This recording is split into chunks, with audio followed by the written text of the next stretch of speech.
Hello and welcome to another video from Education Hub.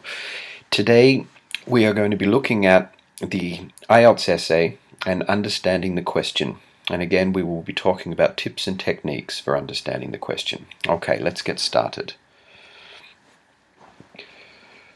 Once you're acquainted with the IELTS exam, once you've studied a little bit about the test, you've read some different books, you will soon find that there are very definite IELTS topics. For example, the environment, technology, employment, transportation, education, society and culture, the media, health, family, communication, travel, and globalization, just to mention a few of the more common ones. The reason for this is that IELTS is a very international exam and the topics have to be suitable for a variety of countries and cultures. As a result, the test writers at IELTS generally choose everyday topics that most people are able to speak and write about in their first language. Today, though, we're going to be talking about knowing the question and the importance of knowing the question. Even though the topics generally come from the common themes mentioned previously, the actual questions are more precise and specific. The reason for this is that the examiners do not want you to memorize an essay, which is very, very common. They want to test your English and see if you can answer a specific and focused question rather than providing a general answer to a general topic. Understanding the question. Here are some tips which I have found very useful for my students, and I think that if more candidates had done this, they would not fall into the trap of misunderstanding the question and thus writing an essay which is tangential, which means it doesn't relate directly to the question. Tip 1. Circle or underline the topic in the question. Tip 2. Write a question or some questions to help you confirm your understanding of the question. Let's have a look at some examples. Example 1. Here is the IELTS question. Describe some of the problems that overpopulation causes and suggest some solutions.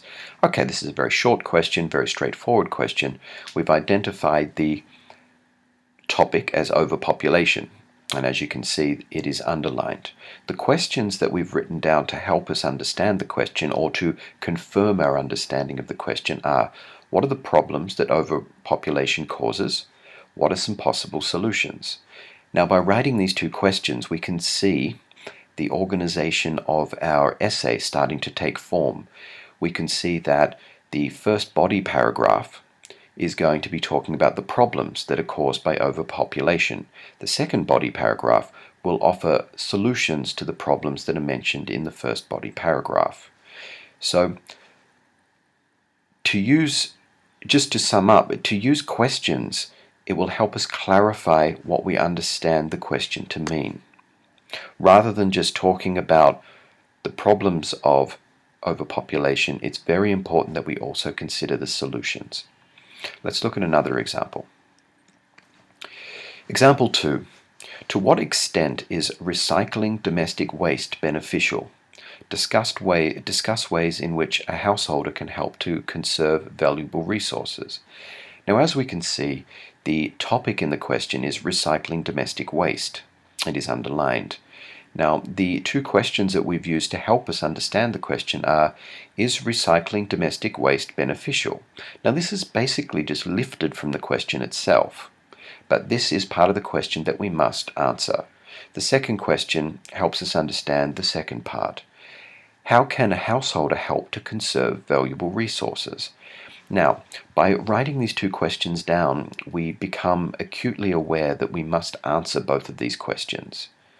A lot of candidates fall into the habit of answering one question and think once they've reached 250, 270 words that they have fulfilled the requirements of the task. This is not the case.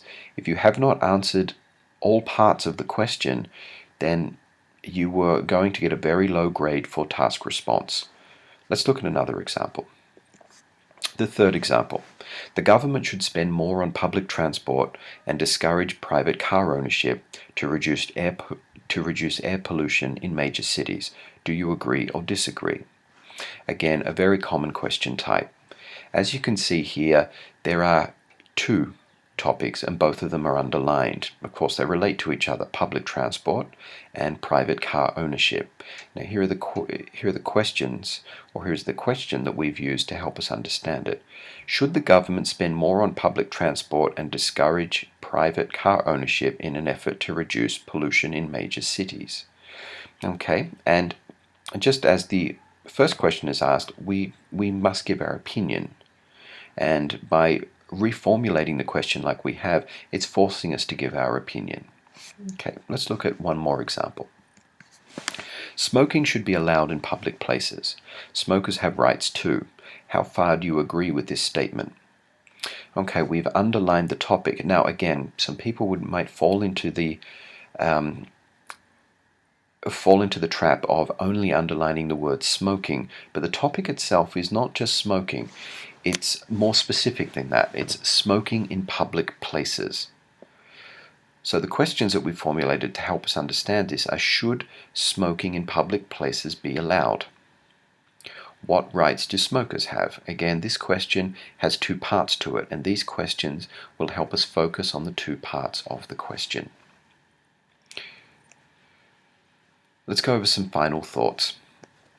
Number one, misunderstanding the question can cost you dearly with task response. If you have not answered one part of the question, the highest band score that you can get for task response is a 5. Now, a lot of students that I've had in the past are writing at band 7.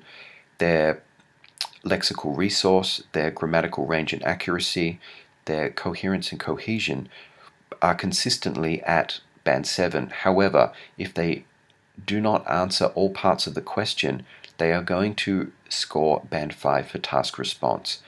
So by following the tips that I've just mentioned in this video, hopefully you can avoid missing out answering one part of the question. Number 2, by doing this, by underlining the key word, the topic, and writing down these questions, you can help clarify your thoughts. Number 3, it will help you with clear organization and progression. Again, if you're looking for band 6 up to band 9, it's very important that your paragraphs are clearly organized, your essay is clearly organized, and there is progression of ideas. By understanding what the question means, it'll help you focus on what you're doing. Finally, by being very clear about the question and what the question is asking, you can spend more time concentrating on your lexis, on your vocabulary, and your lexical resource, and your grammar. Thank you very much. That is the end of another video from Education Hub. I hope it was helpful. Thank you very much.